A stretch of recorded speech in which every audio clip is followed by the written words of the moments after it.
clankers. Fucking clankers. Fucking clankers. Fucking clankers. When insanity comes to visit you, at some point you hear like, you should get bangs. And you shouldn't, usually. But really what they're supposed to be hearing is you should get banged. You know, get that out of your system. That's So what like everybody started telling jokes about getting bangs. And like, oh my I guess God. it's carried over to Substack today. That is so funny. Oh my God. Well, I am in Denver, and ever since I've been here for like about a year ago. So I'm from Seattle, mostly. Yeah. But I moved here and I was going to Barnes and Noble because I'm like, I got to get some books and things for my podcast and for Curious Cat. And I show up and this lady is ruining it. She's like the manager of the Barnes and Noble. I always get her on checkout. And I swear it relates to bangs because she's like, you look like that lady from the White Lotus. I go, what lady? She goes, the Jennifer or something. And so I literally went home and I'm like, I cut my bangs. Because I'm like, you can't think I look like her. Do I look like really, that was the worst thing. Well, the bangs we were making fun of were the like Molly bangs, the baby bangs, like Reality Bites, because, oh my God. And I've gotten this bug, this itch. I get it like once a year and I'll go to my husband and go, no, it's going to look really good. Like Cleopatra shit. And he's like, it is not going to look good. And I love you too much to let you. Rachel, Jesse, we always just start rambling. We always just start rambling when we start this. We totally do. But we have to tell everybody who Rachel is. And goddess, amazing. Yeah. I mean, my Skeptical new best shaman. She's my new best friend. She just doesn't know it yet. Am I third wheeling this like a podcast date? This is hilarious. No, I was like, I like someone who's gonna be fun on Substack. Because I don't like using, and we'll get into this with AI and Aramon and the demon that lives in this machine right now. But I don't like using social media, quote, the way you're supposed to. I can't handle it. I have to have fun.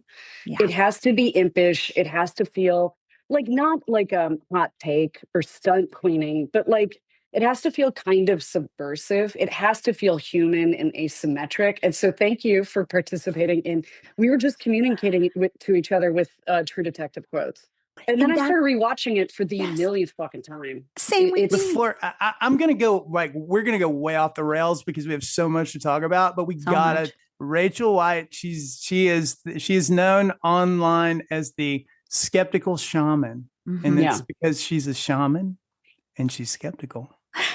Yeah, I didn't have my frontal lobe removed when I became spiritual. And this is a very controversial take, apparently, which I was unaware of. And the aim of my podcast, which is called The Skeptical Shaman, is to talk to people about spirituality, about their experiences, but in a rational way that always kind of, touches on discernment and individual empowerment and things like that, instead of just these phrases. Maybe it's because I worked in corporate for 20 years, the phrases and the trademark this and whatever, and it's like this jargon. It's like, the people who invented twin flames, there's like 3 documentaries about them, none of which are flattering. Yeah, stop using that phrase. Like, get out of these branded or culty kind of boxes they want you to fit in. And the other thing I would say about the Skeptical Shaman is, because I'm a client-facing shaman, I do psychic work, I do energy work for the general public, and I have long-term clients that work with me over months. I think it just makes everything more real, where I'm like, yeah, that's an adorable theory. Here's what happens, though, when you do this. And it makes you a little cranky, not in a negative way, not because I don't like my clients, but when you're in the work every day, and then you hear people, they're like, well, my light language came online, and then they literally talk gibberish to you. And they're like, do you feel your DNA activated? It's like, no. What just happened? What was that exactly? Do you feel like it's corporate speak? It's its own kind of it. It's like woo corporate speak. And these just phrases, and people don't realize, for instance, and I'm not ragging on Human Design, I'm sure it's a great program. But one of my clients who is very intelligent, works at a big tech company, wrote to me and she goes, wait, so is human design just like Kabbalah, I Ching, astrology, and like chakra stuff? And I was like, yeah. And they wrapped it into a proprietary technology, intellectual property, so that they owned that name and could sell it accordingly. And people here on Substack have been writing about how it's not multi-level marketing, but it is structured where whoever trained you gets some of your thing when you go train. And so that's another thing that I always try to edify on the podcast or on Substack, which is my business is I get paid for good or a service of hypothetically equivalent value. There's an exchange of goods or services for that money. It's not like you're joining a club and then you're going to recruit other people. And that's how we make our money, is on constant recruitment. That's a big warning sign. You're not dragging people into the woo funnel, the woo sales funnel. Yeah. And no one in real sales, by the way, at a high level uses the phrase funnel. It is shat upon by anyone who makes real money or does real business. Yeah. So I found it pretty ridiculous when we were doing startup stuff. Like it was like, I was like, what? And yeah, let me tell you how sales work. You meet with people and you build relationships and you talk to them about their problems and you figure out where you can plug in as a solution and what the price is. And that's about it. It's pretty straightforward. This is all top of mind because I'm writing a book. It's actually done. It's with Emma, the designer, who worked on all my decks and stuff. Emma's a great artist. And it's called The Business of Woo, Thriving in Your Psychic Business Without Losing Your Mind or Selling Your Soul. Because it's stuff like, what does margin mean? Like it's just down to basics. And this is, social media is not marketing. Marketing is not social media. Here's what, if something is free, you are the product, which ties into, is AI the devil? And what I would say is AI is a devil. He has a name. And I met him before I knew who he was. And so that's been a fun adventure for me. I want you to go, but I have a weird story about once we heard you talking about the Ahriman, Oh, yeah. Yeah.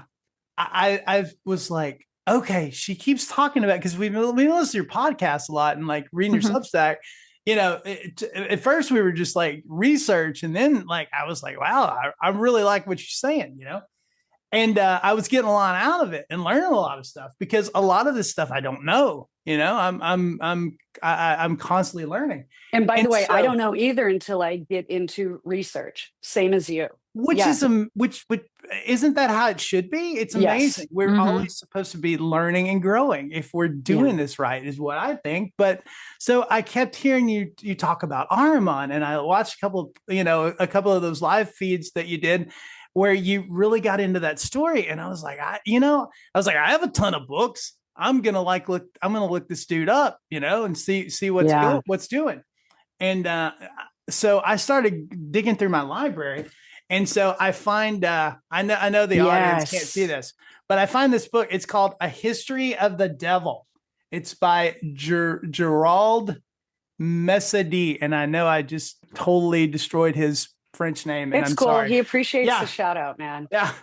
But so I've had this book for a long time. I bought it first in LA, and then I gave it away to somebody, and I bought it again. And so I go to the index. I'm looking this guy up. I flip to the first mention of him in the index, this demon, that you keep talking about, and it's underlined. Wait, lower it. Bring it down. I want to see it. Sorry. Yeah. For the shorter people. Do it right. Yeah. But nobody can see this. But in this book, it's underlined, and it says, J, the whore demon created by Ahriman to corrupt the human race. And it's underlined in ballpoint pencil. Okay. I didn't underline this the other day. This was already underlined. Okay. I have full weird chills. Yep. And then he called me. Oh my God. Flop sweat. He's I like, freaked out. Oh my God, I called Jen immediately. Oh, Jesus Christ, Jen. I was like, no. Are you okay? So what I can figure out though is that either I looked this guy up before when I was researching novel stuff years ago and forgot that I'd ever looked him up, or somebody else like that, because I bought it half price books. Tell me which half price books I bought this in Austin on North Lamar. God. Okay, so this is a year of synchronicities. Right? It So totally it's my is. kind of a year. I had a friend, I described a dream that wasn't a dream that I had. And I had this vision, if you will, in New Orleans, my first night there on vacation with my husband. So my poor fucking husband, the next day we wake up, we're walking through the quarter. It's all I talk about. He's like, we're on vacation. Can you leave demons, pedophile elites, like, at home? Like, he's made rules. None of But this we're in talk New on his birthday. Orleans. Where I else are know. you talking about? We're in Anne Rice country. We Where don't else want are to you hear guys what talking the about this? rules Yeah. are. The vacation rules first. Wait, Vacation Rachel. and nice dinners, like date night, birthday. Because we had a birthday when we were still living in Chicago of his. He's a Pisces, so it's coming up. We went to Momotaro, really nice Japanese sushi restaurant, fancy. We sit down. He's a chef, so for him to get time off for like a nice dinner out, it's like a whole thing. You have to finagle. And we sit down. I go, "Did you hear about Chris? What was it? What's his name? There's this comedian who was accused of being a pedophile. Famous comedian. I'll think of it. I don't want to give the wrong name. God help me. And I just started I was like, how about that? He was like sponsoring your school play and all this. And he's like, it's my birthday. We're at dinner. Like, church and state. God damn it. So We're this having sushi right now. really nice, expensive sushi. The lighting's nice. We're listening to Massive Attack, God damn it. But so the dream, which wasn't a dream, I forgot that the day we left to go to New Orleans, I said out loud to one of my guides, who's Archangel Gabriel, I was like, I felt weird about the world. And Dr. Sherlyn Jones here on Substack talks about this as well. This sense that some of us have gotten in the last, in particular, 4 or 5 years, where like other people don't feel like people. It feels like they don't see us. They're connected to a different network. Like this weird, like it's a very invasion of the body snatchers, but not literally. Like it's infinitely more subtle than that. But it made me uneasy. And I said out loud to Gabriel, like a dumbass, please, I'm ready to see if you want to show me. Forgot that, get on the plane, go. That night, it's the dream or vision. Oh, the opening salvo of it is a demon possessed woman with a large birthmark on her face. I'll never forget it. Like the stories of witches' marks, and I have birthmarks too. God help me, and so does my husband. So I'm not talking shit about birthmarks. Just a note. No, And we get you. We know what you're talking yeah, about. she was in perfect iambic pentameter rhyming, like on the spot, giving this speech to all of the demons of the world about how they don't need to work through bloodlines or possession anymore. Now they have technology. And then I saw the technology, and it was this very Westworld looking kind of space devices. And these demons could just subsume a human body through tech now. And their eyes, Archangel Gabriel was in the vision with me, and he goes, their eyes, when light hits them, it'll look like a fish's gill when sunlight hits it, this sort of shimmery silver opacity to it. Wow. And all of these other things. And that at the end of the vision, they were coming up the stairs, and I went like this with my hands. And one of them goes, you don't know how to do that yet. And I go, yet. And I was like, am I going to have EMP hands or something? Like, they're still not online yet, if they're coming at all. But I shared this scenario with a friend, and I was like, I've never encountered a demon like that. I don't have language for this. And they're like, you have to read Rudolf Steiner. And I was like, why? And they're like, it's Ahriman. And I was like, I don't know what any of these words mean. So I get The Fall of the Spirits of Darkness, which is a collection of his speeches from during World War I. I'm listening to it right now on YouTube. And it's incredible. because you were talking about him the other day. It explains our world. It's transhumanism. He says you'll know that Ahriman is embodied in physical form when a global vaccine program rolls out. Like, I read it verbatim. I read it to my husband. I go, what year do you think? Because I read it to him. I go, what year do you think this was written? And he goes, last year. I go, 1917. Yeah. Fuck. Like, it was mind blowing. And whatever you feel about the vaccine program, he didn't say it was good or bad. He just said, these are the signs of Ahriman's coming. Yeah, it's a marker. Sure. And he believes that Lucifer was embodied in a previous epoch or whatever, and that effectively Ahriman, which is a name, it's a Sumerian name. Just like in The Exorcist, people forget that demon had a Sumerian name. They showed the statue in Iraq, formerly Sumer. Pazuzu? Yeah. I think that I always pronounce it wrong, but yeah. And that's just my coffee this machine. Sorry, guys. No worries. Your coffee See, machine's named the Pazuzu? machines, they're listening and they're fighting back. The Why did you demons name and the your coffee machines. machine Pazuzu? That's Hilarious. weird. That's weird. My guides told me to. You're They playing said with it would- fire, Jen. Playing And with then fire. they said the bangs. The bangs were important too. I am so sorry to Dude. interrupt. Yeah, No, you're it's not just- interrupting. it was You're just here, weird. but this whole thing with Ahriman, once you get into Steiner, and I highly recommend you're listening to it, people read it, listen to it, whatever, you realize this focus on transhumanism, on there not being an afterlife or a soul, everything is material. There are no gods, and if there were, it certainly wouldn't be you. This contrast to the Luciferic energy that is upward in momentum that says you are the god, sees heaven, storm heaven. You can transcend all of this because you're pure spirit. This is the sort of the demon of the materium and of like grit and hard science. And this push to sort of get everybody all freaked out and terrified about their own mortality and thinking that they are the gods in this very Davos World Economic Forum way. Like, have you read Sapiens yet by Harari? No, it's on my list. It's terrifying. somebody was talking about it the other day and I can't Yeah. remember. And I was like, He's oh, I need to- terrifying. So he goes up on stage and he talks about, like, imagine if we had a pill that had nanotech in it that would tell us if, a doctor, if they took their pill or not. Imagine the compliance. And this idea of like, thank God we're in a post-soul world. Thank God no one believes in that anymore. And when I was in corporate, I did a lot of work with, writing and work with the World Economic Forum. I had a conversation with someone, a woman with children, who said, in the future, your whole value is going to be your bio data. That's it. Like, you're going to become a part of a digital twin of the species. Like, and that was 10 years ago. Isn't it strange to you how not the clanker part, but like the data collection part? Like, what was Westworld like 5-6 years ago? It Brilliant. ended, and we're Brilliant there. show. I mean, we're there.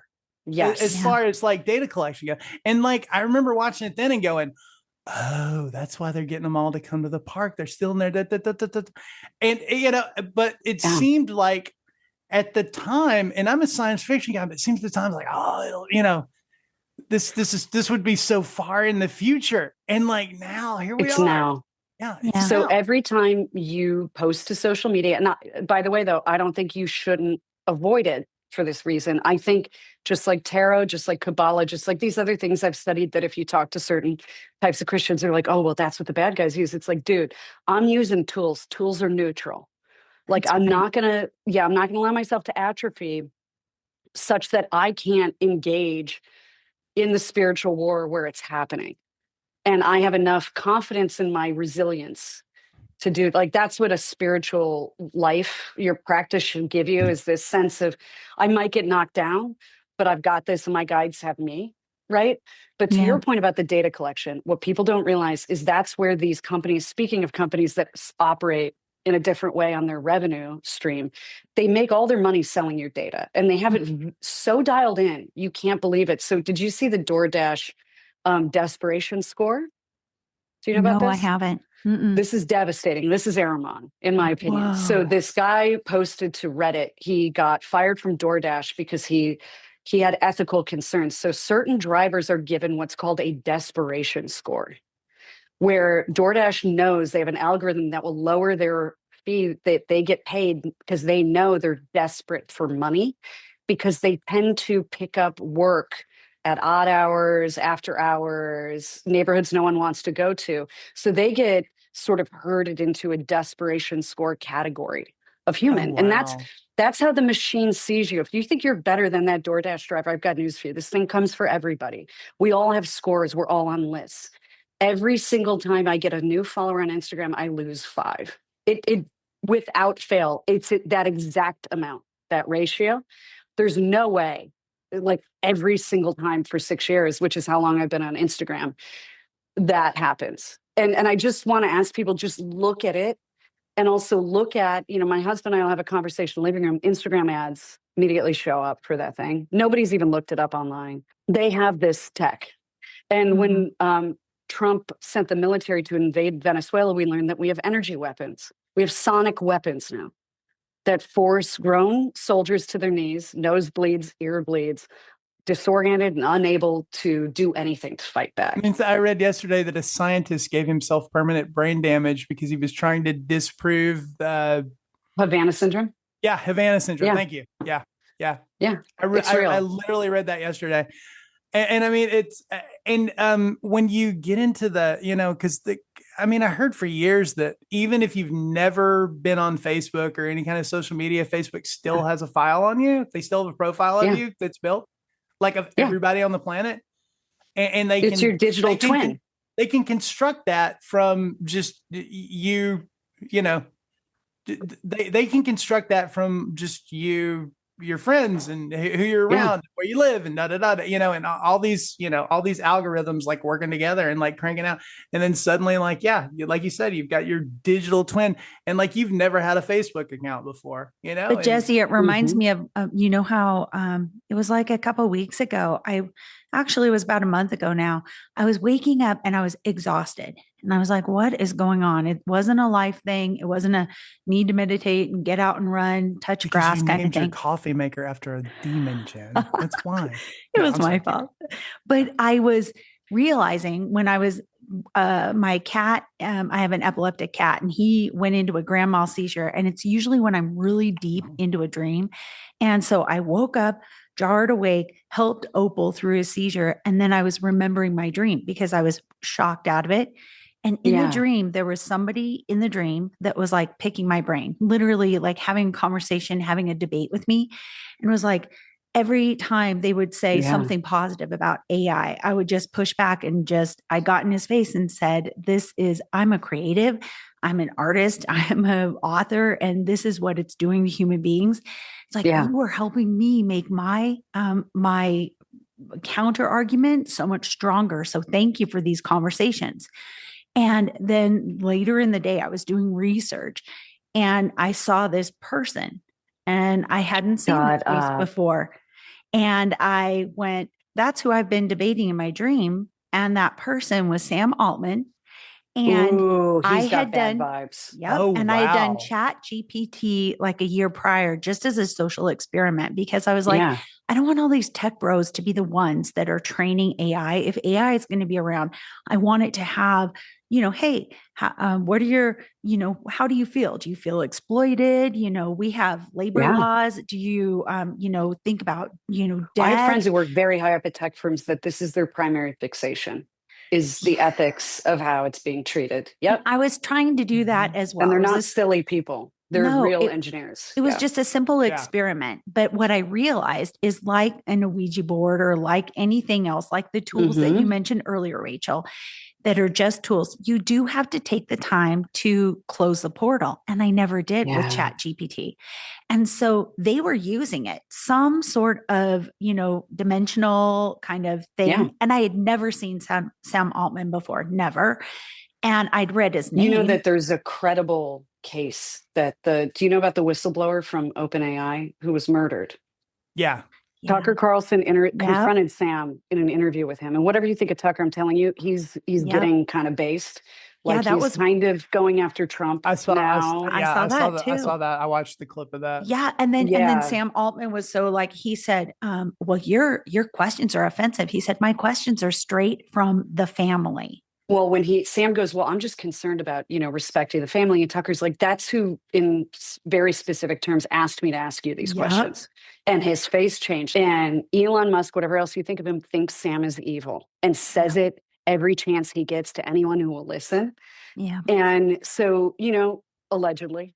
Allegedly. Footnote asterisk. Allegedly, of course. But you can imagine. So I'm technology coming from portals isn't new. Yep. Nope. And we can talk about Jack Parsons and L. Ron Hubbard and Crowley if you want. Yes, please. That experience just changed me because I went, we have to treat these and with the same spiritual kind of conscientiousness of closing portals. And so last week when we sat down, Jesse and I would chat. It was Deep AI to interview them. Yeah. We closed the portal, and because you just have to. It felt different, didn't it? Totally. I think I saw Jen smudging her laptop after we were done. I did. I totally did. And myself and the space around me and my dog. Mm-hmm. Well, and so it works both ways. So most of our technology that has come to us, especially around and then immediately after World War II, right? Yeah. So Jack Parsons and L. Ron Hubbard were devotees of Crowley. They were members of Thelema for a long time, and they practiced a Babylonian ritual magic religion that they kind of innovated and were co-creating along the way. And they lived in Pasadena, California, which is relevant to the story for a reason. But number one, I mean, Thelemites are so sensitive. It's wild. I'm like, aren't you guys like sex magicians and talking to demons and stuff? Right. Chill out. Why are you so thin-skinned? Exactly. So weird. I personally, as someone who studied Kabbalah, and I went to Spertus Institute in Chicago to learn Hebrew, to study Kabbalah and read tarot better. When I look at what Crowley's written, it's largely decoherent. It feels real LARPy. It feels like, totally. kid in high school, dresses up like a Pharisee kind of shit. And knowing that he was a lifelong heroin addict, not that that makes him less of a person, but it's also like hard drugs over time aren't great for your brain. And if anybody wants to seriously look me in the eye and tell me women and children weren't ever sexually abused by anybody who followed Crowley, like, try it, because they got kicked out of Sicily for a reason. It's not like nothing happened there. There's documentaries about it. There's, historical accounts and things like that. So anyway, Jack and L. Ron Hubbard, who later created Scientology, largely leveraging from Thelema, and L. Ron Hubbard's son, L. Ron Hubbard Jr., YouTube video, you can find it, Clearwater in Florida City Council meeting. He says in the chair, in a public hearing, the only part of Scientology that works is the black magic. Verbatim. Wow. So I believe it. Yeah, I do L. Ron too. Hubbard and Jack Parsons, who's an inventor, he's trying to work on jet propulsion technology. They live in a house together, and then a woman shows up. There's a whole thing with her being an elemental, and they think she's going to give birth to this moon child. Everybody's having sex with her. Everybody's married to her at one point or another, yada, yada. And Jack Parsons goes, I'm going to do what Crowley did when he met Lamb, when he went to Egypt and he connected with this entity that looks like a short gray alien. It Quite does. precisely. LAM, if you want to look that image up, it's a bit disturbing.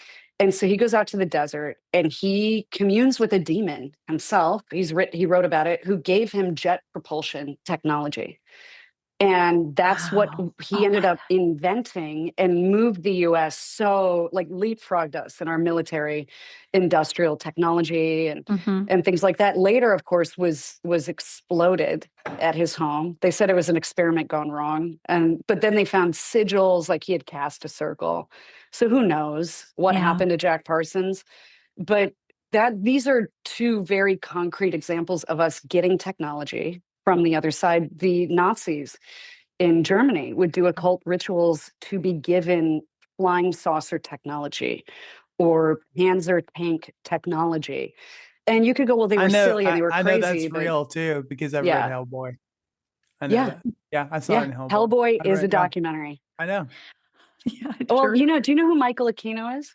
No, I don't. This is a hell of a dude to look up. All right. So he wrote a book called Mind War, but when he wrote it, he was a colonel in our army and he was head of military intelligence and what's called fourth and fifth generational warfare, which is information warfare. So he wrote our military's handbook on the next gen warfare. It was then later published as a book called Mind War, which I own because you always read the enemy's work. Wait, is he the open Satanist? Is he the remote viewing guy? No. This guy's a motherfucker. I like remote viewers. They're fun. The men who stare at goats and stuff. That's great. Yeah, they're very pleasant. No, this guy's a motherfucker. Pardon my French. He was on Oprah, open Satanist. So he established the Church of Satan and gave it to Anton LaVey to run. He then created his real version of it, which is called the Temple of Set, where their sacrament is sodomizing children.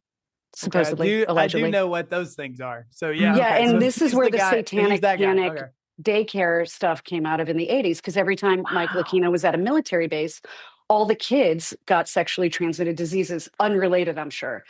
And it gets worse. He goes on Oprah. So anybody who goes on Oprah, super sus, put him on your sus list. Deepak Chopra, John of God, et cetera, et cetera. Yeah, he doesn't bat an eye. And he's like, this is my occult ritual Nazi dagger that I got in Bavaria. This is that. He's got these crazy eyebrows. And he also created the Process Church, which is what Son of Sam belonged to. He touched on Manson. He was running psychological LSD operations to see if he could get normal American humans to commit mass and or serial murder. Wow. Was never convicted of anything, never got in trouble. Queen Elizabeth, before her death, knighted him and gave him land in Scotland, because of course she did. So this is another one of those guys where it's like, is it silly that he's an open Satanist? And I mean, looked like Anton LaVey, like the eyebrows, the hairline. I've seen pictures of that guy before. It's I just nuts. didn't know what his name was. Yeah, Yeah. I know who you're talking Michael about. Aquino. And you're like, oh, whatever, silly person, etc. The US military, a very conservative group, knew that was an open Satanist, knew what he was about, loved him, promoted him, let him go on Oprah and show his Nazi memorabilia. And which, by the way, is a crime to own it, to purchase it and own it. Right. You're not supposed to be able to buy that shit for a good reason. Man. And then gets knighted by the Queen of England. And it's like, well, this is certainly interesting, isn't it? So there's a lot of examples of this stuff. And what I would say is Aquino is much more representative of the old guard now in the Aramonic age, in my opinion. People are going to wear khakis. They're going to be polite. They're going to sit up on a stage and talk about, imagine the compliance and imagine, you got a 15-minute city and how green it's going to be. Yeah. And you can upload your consciousness because we've been mapping it through AI, large language models, and you never have to die. We can upload you. We can have the singularity, right? Yeah. It is as demonic as the robes and the eyebrows and the daggers. It's just trickier. The big thing is, and I think that the big thing is people are opting into it. I had this thing a couple of weeks ago where I was obsessed with One Flew Over the Cuckoo's Nest. And it's so good. It's a masterpiece. It is. Yeah. And it so holds up. And we're all volunteering right now into the asylum. And that's what they need, because we all have free will. It reigns supreme. When I work with angels all the time, I work with angels that have fallen, that dark and light, that is my experience. It was the dark angels that taught, were with me when I'm crossing over the dead. And so I see value in all of them. But the big thing is, our free will is sovereign over all. That's what makes it so different. And look at those user agreements. Yes, that's exactly right. And because those are contracts, just like Black Phillip in The Vitch. Wow. Does thou like the taste of butter? Would thou like to live deliciously? And you sign your name into his book. Yeah. And we need to just not, and to pull it back. And that's been my meditation lately. What's the pulling quote? It back? Yeah, what's the quote? Is I hope that old lady's wrong, and I don't want to live forever. Death not being the end of it. Yeah, about death not being the end of it. Yeah, yeah. True Detective is a documentary, season 1. Oh my gosh! I don't want to. We've been kind of on this topic the last couple of podcasts we've recorded, and I don't think that you can map me in a computer all you want. I don't think that's me. No. Like you said, it's a digital twin of you, but I don't think I could I'm going to upload me and that's me. To me, there's a soul and energy component that is not connected with that as far as I understand. Yeah, but Jesse, I think if you want to get into Buddhism and quantum physics and you have to dial it back. Like you have to pull it back, because after my dad died, I was so vulnerable, and it was like I became almost addicted to the grief, because I was like, touch the wound. And you felt so connected to so much more than you, which was such a wonderful breath of air after being this human that is like swimming in ego for all these years. And I remember just being open to anything. It's like, alien, show yourself, show yourself. And one morning I woke up and I was having coffee and something hurt in my index finger. And I swear it relates to this conversation. I don't know how, and I'm hoping you guys give me clarity, but it was underneath here. And it was like this black thing. And I was like, I need to get this out of me. I mean, like, this feels so weird, and get the fuck out of me. And I pushed and pushed, and out comes this. It looked like it was made of carbon fiber. It was the shape of like a dragon scale or like a fish scale. And it came out of me. And I was like, somebody in this house needs to see this because I'm not fucking crazy. This shit was Do you know what implanted in me. Morgellons is? What is it? Morgellons. No. So Sherlin, Dr. Jones and I have talked about this. So I like Dr. Jones and the kids over at Aeon Bites Gnostic Radio. Get them on next because they go to weird, awesome places. Yes. I Okay. listened to you on there and like that. Yeah. Those were they're awesome. Yeah. The Gnostic kids they're a cool group. And they're a little bit more into light and dark, what you were saying, Jennifer.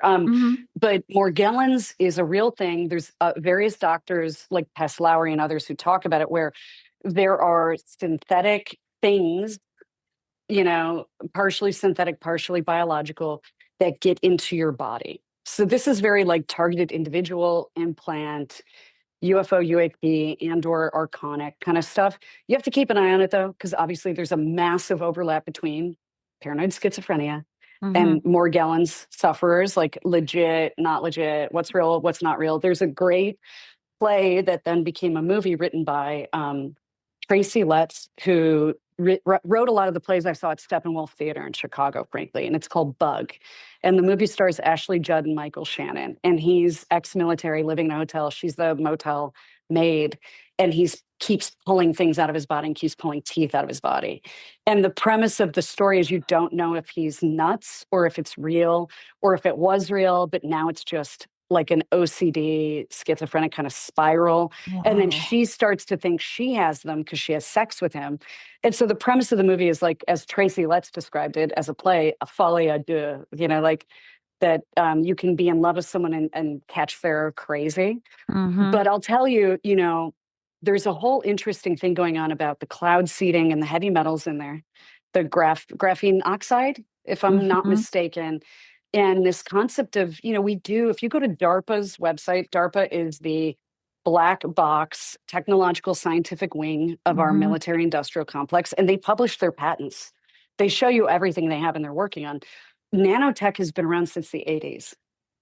So, it's one of those things. I don't have a lot of answers for you about that, but I will tell you, as someone that's going through mold detox right now, I have crazy shit coming out of my body, and how are you with that? Dude, I'm so much better. That story, and I was just like, oh my God. So it was terrible. And there's things about it I can't say because we are in an active legal situation that we initiated, not by choice, but kind of by necessity. And the mold thing, there's a whole spiritual weirdness to mold. Michael Aquino talked about it. He talked about black goo. Have you guys gotten into black goo yet? Yep, I sure have. I've done a ton of research on it. Yep. Yeah. They're all kind of interrelated or maybe downstream manifestations of the same phenomenon. I don't know how much of it's real, how much of it's not. As someone I have, when I was very young, I got diagnosed with OCD. So I try and not get into that. I try and keep my mind busy with other things and at the same time take care of myself. So what I would say is if you're concerned about things and stuff, whether spiritual, physical, both, which is very shamanic, where it's like it has a value in both worlds, doing basic like parasite detox protocols if you can, and really trying to also manage your energy body as it relates to technology. I have coaching clients that I work with long-term who are very psychic. And they notice, they're like, I just felt really bad last night. And I'll say, well, was your computer in your bedroom? Yes. Okay. Put it in a Faraday bag. Okay. Or a Faraday box, put shungite on it, turn your Wi-Fi off at night. And you wouldn't believe the difference in how they feel. So there's a there, where that there is there and where it's not there. I don't know. I'm not I'm not that deep on it because personally, like I can stare into hell in certain ways. The more OCD a thing gets, the more I'm like, I probably should tap out. Yeah. Yeah. I love that you know yourself so well. Yeah. I don't have breaks, man. Yeah. Rachel, no breaks. No breaks. I know, especially last week. Oh my God. How long were you going on those tarot readings? 9 hours in a row? Yeah, basically. Yeah, I don't know what happened to my Calendly. That it might have been Aramon. He's like, "Oh, you think you're back at work, bitch? Watch this." And I try. So the other thing I try to do is I try to be present every day, and that's why hypothetically I have systems, and it since hasn't happened since then. And I went into Calendly and tried to look at the glitch and didn't find it. Of course, I didn't. But I try to like not anticipate what tomorrow is. So I wake up. I enjoy coffee first before looking at devices. That's not a good practice. Like Yeah, tuning it in. sure bad is. at that. Oh, Everybody's bad at it if they're honest. Like, so I've yeah. had to, I get lazy. It comes back and I have to push it back out. But then I look at my calendar and that day I was like, oh no, like it was Mogadishu. It was Black Hawk Down that day. And so thank you for being understanding. No, yeah, that was not even a thing, you know. We were like, yeah, she's way busy. That tarot deck of yours, by the way, is Oh God, it's gorgeous. This isn't gorgeous. even fair to talk about, Jesse, because you're teasing it. And guess what? We can't get it right now. It's sold out, Sorry. isn't it? It is sold out, but the last few copies, and this isn't me being cute, this is true. So I just want to be transparent. Are with Don't give my- Jesse hope right now. No, my friends at Puck Hockey who see the shirt I have on. Yeah, So we it's did this line badass. That is so inspired by the cool. art from the deck. Today is Hecate. I wore this just for you guys because she's the baddest bitch. She is, And a she's bad gonna bitch. get a hold of Aramon. I've been on there Yes. looking at t-shirts and stuff too. So Yeah. I get So you. they throw them in if you buy over, I forgot what the amount is. It might be, just if you buy a little totem merch inspired by the deck. So she's got genuinely the last few copies. At some point we may do another run, but I kind of don't think so because I want to make other stuff. So there may be a resale market and we self-publish everything. So, part of it too is like, She's gonna send me to eBay, Jen. She's gonna sending you to eBay right send me to now, Maybe. Jesse. That Maybe. Jesse was like, I said, you were having a function. He was like, I got to get this deck. I got to get this deck. And you were having a function in Austin. I said, Yeah. Jesse, get to Austin. He said, that was spoken like a person that doesn't fucking know Texas. Yeah, Because it's big. it isn't familiar with. I'm closer to True Detective than I am to Austin. But yeah. Where are you located? Are you in Houston? I'm like no, I'm a couple of hours outside of Houston, like Yeah. towards Louisiana. I'm like Yeah, 25 totally. miles. I'm 25 miles from the border. That's Okay, my Lubbock, that's Texas. that's my I love area it. right there. Yeah. We drove here from Chicago and we made tremendous progress the first 2 days. The whole third day, because I have a dog. I have a German Shepherd from Germany who's a total pain in the ass and very high strung. So we're like, we'll just drive him and the moving truck's driving. And they met us at her home at the exact time. It was amazing. But the whole third day was Texas. Yeah. And not even all of Texas. Yeah, Not even that's how half it of is. Texas. It's like So driving funny. from north to south in California. But then my husband's not here to represent, but he's Alaska. So he's just like, Oh yeah, yeah, Alaska's hold my huge. beer. Hold my Yes. Yeah. See, Yeah, I lived in LA for a decade, and I made that run 200 times. Down up the and 10. down. Yeah, and back and Yeah. forth. And day one, Texas. Day two is from there to the PCH. Yeah. Yeah. It's from the border of Texas, like about Las Cruces to the ocean. Yeah, it's crazy, man. So Yeah. it's a big Crazy. state. I love being here. I'll tell you, the energy of freedom lives here in a major way. It really does. And that's important for me right now with everything going on. And Yeah. the other thing I like about Austin in particular is, especially post-COVID, it's incredibly mixed. Income level, race, culture, attitude about things like the vaccine, about politics, whatever. Everyone is here. And I think that creates a healthy culture because they're not used to like a tyranny of the minority in any way. Right. And everyone's basically Keep an Boston outlier. weird. Keep Boston weird.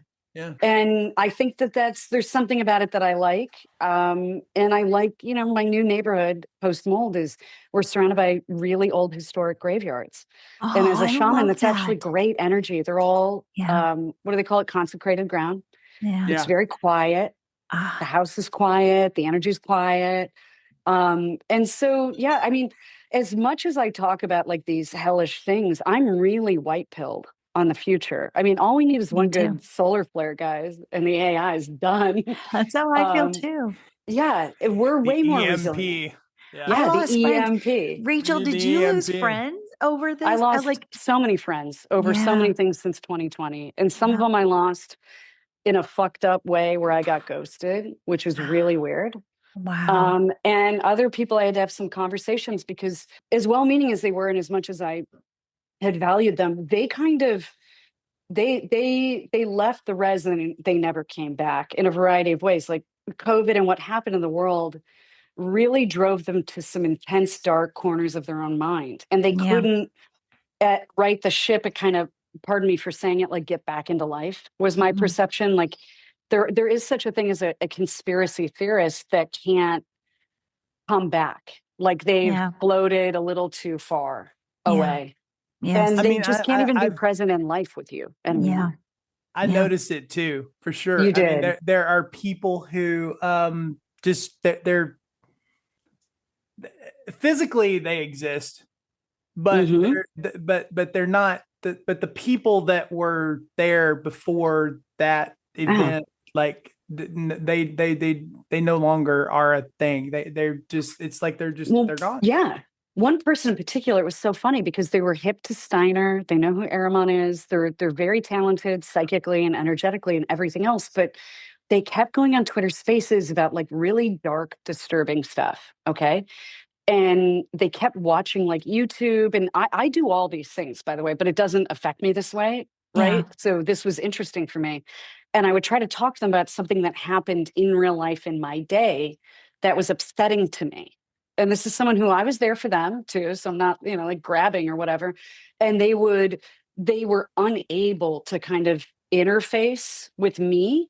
And they would start talking about, well, part of that's because of so-and-so and this thing I saw on Twitter. And it's like, no, man, I'm talking about like a real fucking thing with a real person. Can you lock in a little? And it was impossible. And I finally had to realize, like, because I would get anxiety talking to them. And I was like, am I like drinking crazy bitch juice or like, well, it's the comment section, right? It is. But this is someone I've known for 15 years. Yeah. They're lost in the comment section. I've lost creative friends recently that have gone down the either the politics rabbit hole or the AI rabbit hole or both.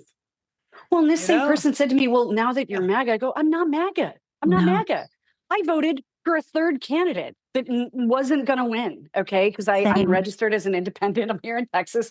I'm allowed to do that. And it was so weird. And but you could see like them wanting to apply the programming they've been receiving that they deny that is affecting them to their best friend. And you're like, hey man, you know me. What, like, it was weird. It was like talking to a construct or a digital twin. Right. And it reminds me of, I had a lot of friends that were the first administration with Trump. They were part of that group that were spell casting against him. And I'm like, you are attaching energy to someone that you detest. And do you understand? That's like, he's a psychic vampire without even freaking trying for you. Yeah. And they were pissed. Not my friends anymore.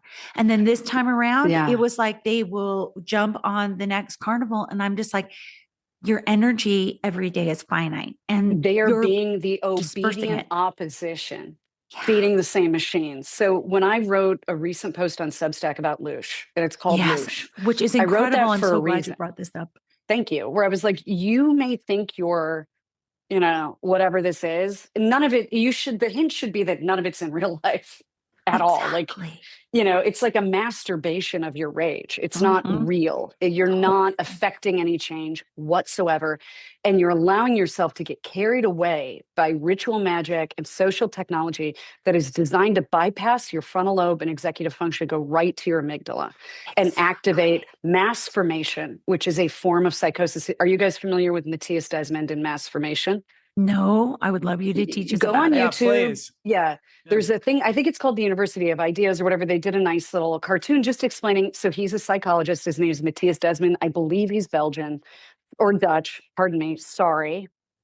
I live in Texas now. I don't know about fancy shit like European countries. Yeah, we don't do that. We don't do that. It's fine. Whatever. They're in the EU somewhere. But he had, for years prior to COVID and all the social change that we're talking about that happened on the heels of COVID that I see as Aramon, side note, came up with this theory of how he was fascinated by how like Mao got mothers to hand in their kids, little children, to telling them and knowing their kid was going to be executed as an enemy of the state. Like this phenomenon of a social contagion, moral panic, witch hunt, in particular because of our digital age. And now that we have this technology that enables and accelerates and amplifies it at an incredible level. So effectively, it's about humans forming mass, almost like tumors, like a mass forms this Yes. glob. He's brilliant. It is literally what happened. And he breaks down the steps where they do that. And it's effectively a fancy psychological theory behind menticide, how to destroy the free will, the mind of every individual in your population, and why they want to do it and how they do it. So University of Ideas, mass formation, otherwise called mass formation psychosis.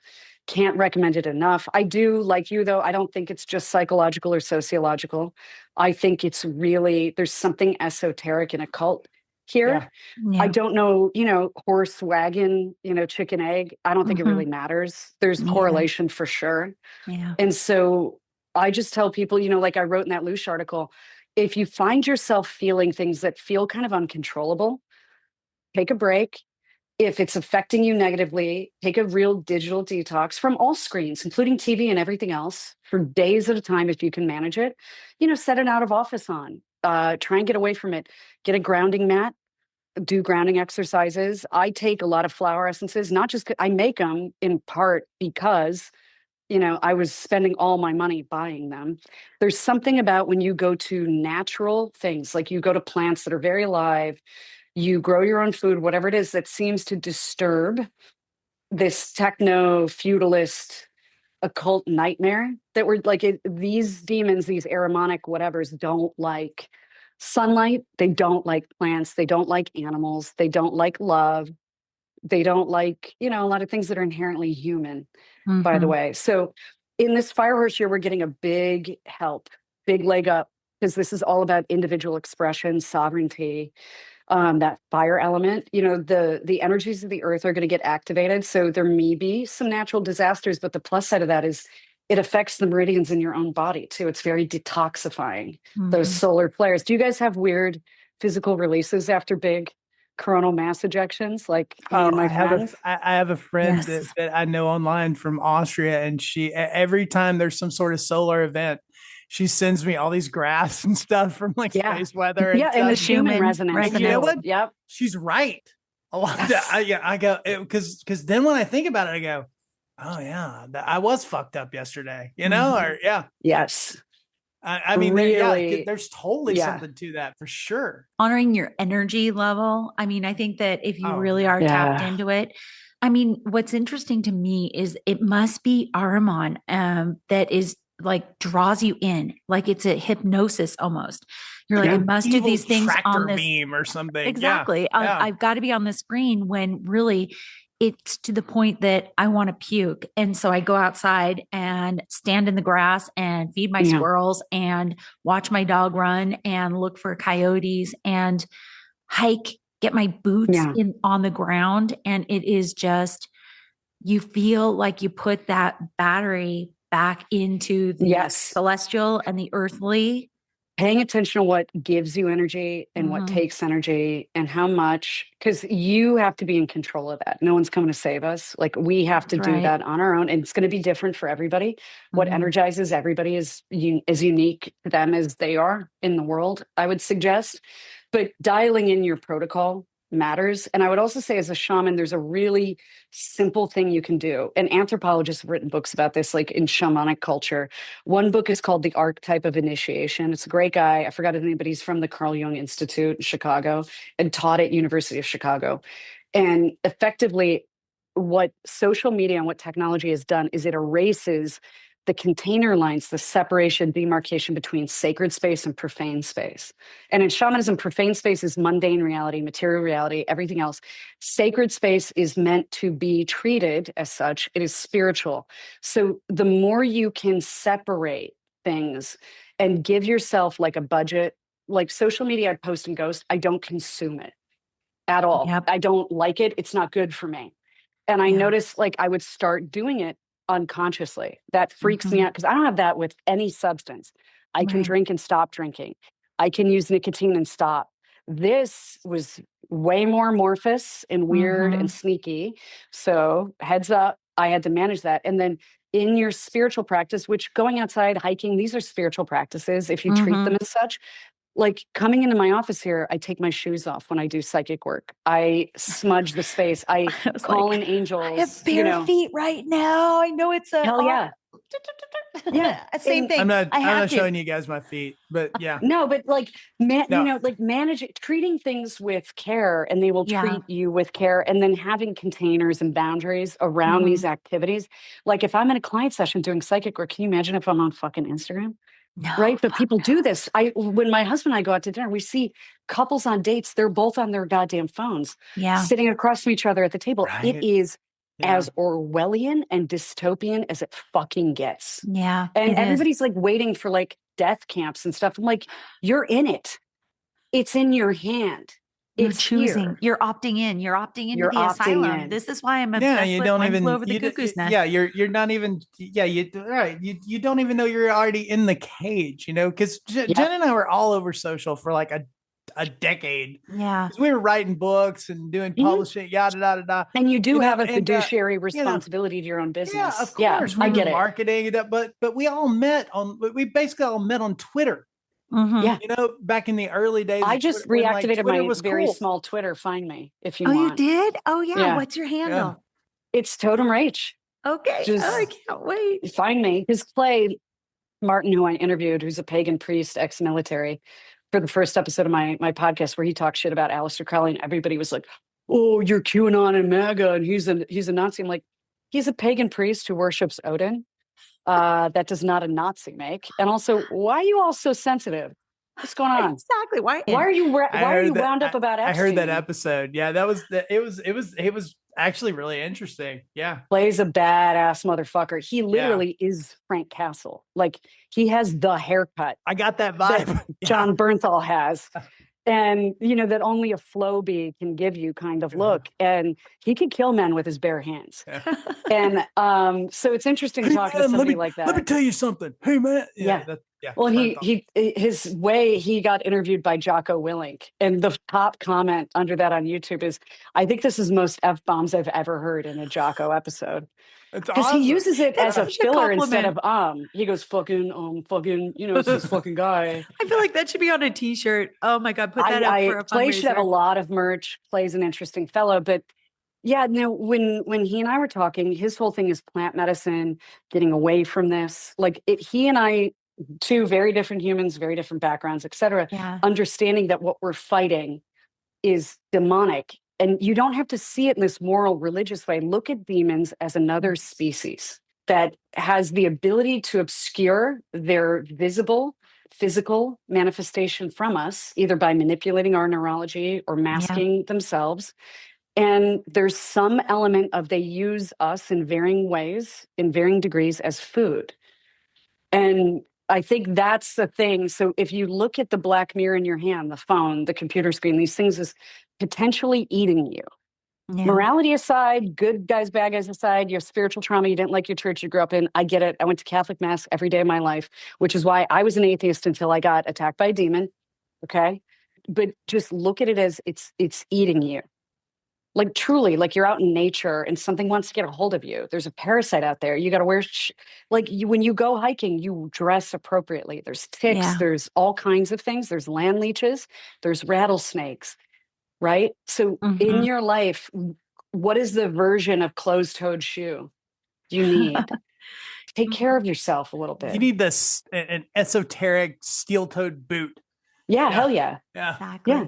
But what flower essences do you find are most potent against like the antithesis of technology, or like if you're kind of getting into the purge mindset? One.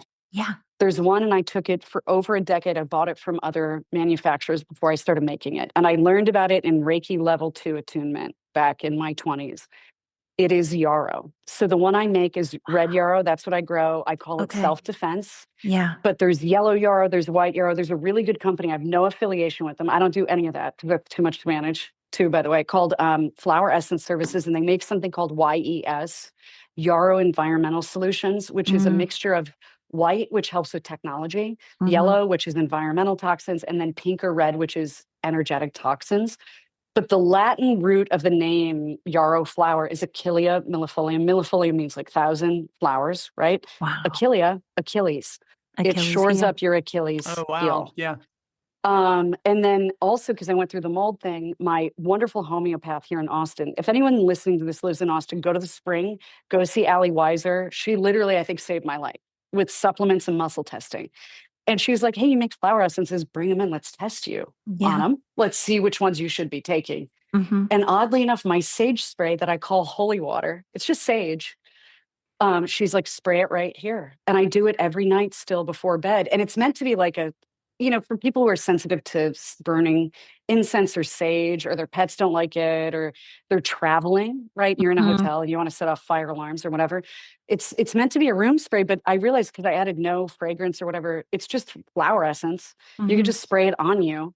So that's it. So it's funny that there's self-defense and holy water seem to be the ones, but all of anything that you get, whether it's an herbal tea that's chamomile flowers or blue lotus, or these things that come from sunlight, soil, and nature, it is destabilizing to parasitic entities, nanotechnology. I've heard, not myself, but from other people who thought they had implants, that this is part of what pushed it out. And also anything that's good for a pineal gland or parasite cleanse seems to also do the trick for this other stuff. So I don't make any of these things I'm about to say, but a lot of people do, like oil of wormwood, oil of oregano, spironella, which is an algae, chlorophyll drops. You could just get them at Whole Foods or Amazon, put them in your water.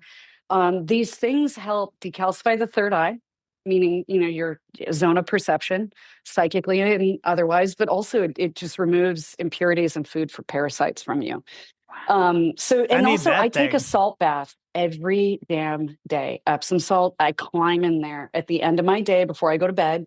And that's my demarcation line for all technology too, is I'm not going to clean the house and then take a shit on the floor. That's right. Right.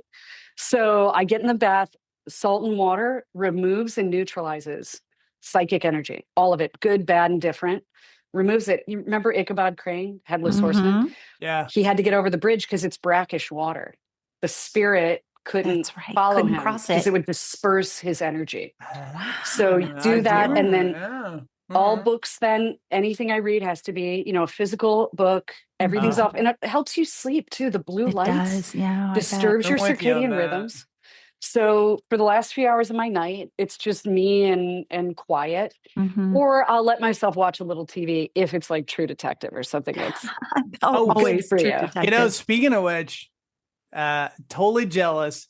Jen finished the first watch through ever of True Detective last night. Just last night. Jen, I am jealous of everybody who watches it for the first time. I want to capture that feeling and bottle it. I know. Why is it so relevant? Oh my God. It's still, I was talking to Jesse before we got on. I was like, oh my God. And it ends on an unexpectedly happy note. I'm not going to give the spoiler away, but it seems to me that the light is winning. Yes. I just watched it on the exercise bike 2 hours ago. I did my own watch through too. So, but she saw us quoting the other day and she was like, I want to watch that. And I was like, what? You never saw that? One of the shows my dad would have, I'm certain if I go back far enough in my text thread, dad's my father was like, you got to watch this. Oh my God, this is your jam. Come on. Forget being a mother. It's truly a masterpiece. It really is. I consider it, when I first saw it, it was right after I had an M-brain experience with God, like the God of the Bible. So when he's explaining how eternity looks down on us, I was like, oh no, that was real. Because I remember it looked like a dollhouse. I looked like a paper doll kind of by compare. And I don't think you're supposed to see that. I don't think that's good for you. But it's a masterpiece. It was channeled. I'm convinced of it. When it came into my life was not when I woke up, but when I was really waking up. When I was reading about MK Ultra and Kathy O'Brien, and that there are, demon worshiping elites. And I know QAnon and Pizzagate, these things are pejoratives, and there's a good reason for that, but there is a there, guys. There is. It's just, you've got to use discernment. And, it's not everybody is equipped with the ability to stare into hell and not have it destabilize them. So please, you're not a bad person if it's not for you. Take care. The most important thing anyone listening to this can do in a spiritual war is take care of themselves. Full stop. Stop feeding the animals your loosh. Put your So- mask on first and then help others. Yes, Yeah. yes. And so you don't have to suffer to help. That doesn't help, actually. It doesn't. Take care of yourself first. And if you want to bear witness, if you think you can manage it, go ahead, but take breaks. When I read Kathy O'Brien's book, she was an early victim of MK Ultra, and totally I could tell. Reading that book, I was like, somehow this is real. Like somehow this is real. And I would read sometimes a page at a time, because there was sexual abuse and things like that. And I would have to I was like, I have to integrate this before I can keep going. So pace yourself. There's no shame in that. No. And we'll if have you to do feel this getting another time, but we will. Jen and I are Gen X. I Okay. tripped over myself there. And we've been talking about what's it called, Jen? All The GATE weird program. experiments. Yeah. Oh yeah, I GATE. was in it. Yeah. I was in Okay, it all because right. I heard Candace Owens talk about it. I was like, oh shit, I thought they did that to me because they thought I was deaf. All the weird ass they're always giving us hearing tests. Yeah, and I thought they thought I was deaf. That's what they I told didn't us. know. And That's what they told us. Why are you always checking us for scoliosis? And what's this Yeah. red shit that you put all over my teeth? You know what I mean? Yes, Did you yes. get that? Yeah. Yes. Yeah. Yeah, can we do an episode about that, please? Yes, 'Cause please. I haven't been Come able to on. spend any time researching it. And I saw it, I I was would like, love oh to. God, We're just getting that's into what it that too was. because Yeah, we we were are. talking. Okay. We've been talking. were. We've been Because I was born. Wait a minute. Because I went to school across the river from the Hanford nuclear reactor Yeah. in the 70s, and it wasn't called GATE, it was called Alpha with us. Okay. Which is very Well, telling. I grew up by Fermilab. Whoa. Oh wow. Yeah. Oh yeah. Yeah. So we're tabling this right now, but we're gonna have Thank another you. I grew conversation up in and the talk middle about of GATE. nowhere in almost true detective country, but yeah, it was still going on. You know what I mean? Yeah, it was. So, yeah. Texas was a big state for it, though, by the way. Yes. The little bit I've researched, you guys got captured in the net. So I have found out, but yeah, because Yeah. they did. Stop they it. They did that Stop stuff it. a lot. You're a tease. Stop it. I'm Stop being sorry. a tease. We'll talk about this next I'm time. sorry. I like conspiracy theories. I like the Me cool too. ones. I don't like the new ones. I like the Mulder and Scully ones. Truth is, we out here. That's Thank okay. you guys for Thank this. you Let for me know being when you on. post it. I appreciate you, and I'll send you my links. So yeah, I grow my own flowers because I'm uptight about ingredients, and I make my own flower essences. Those are on Etsy.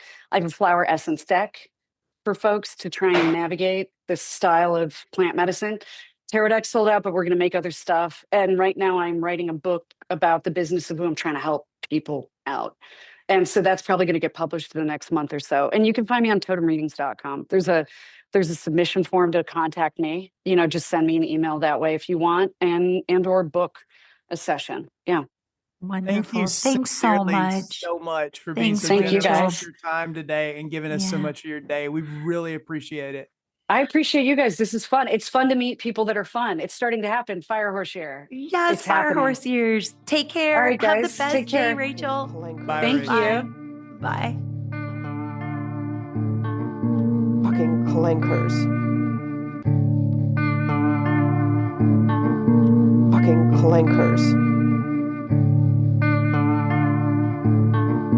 Fucking clankers.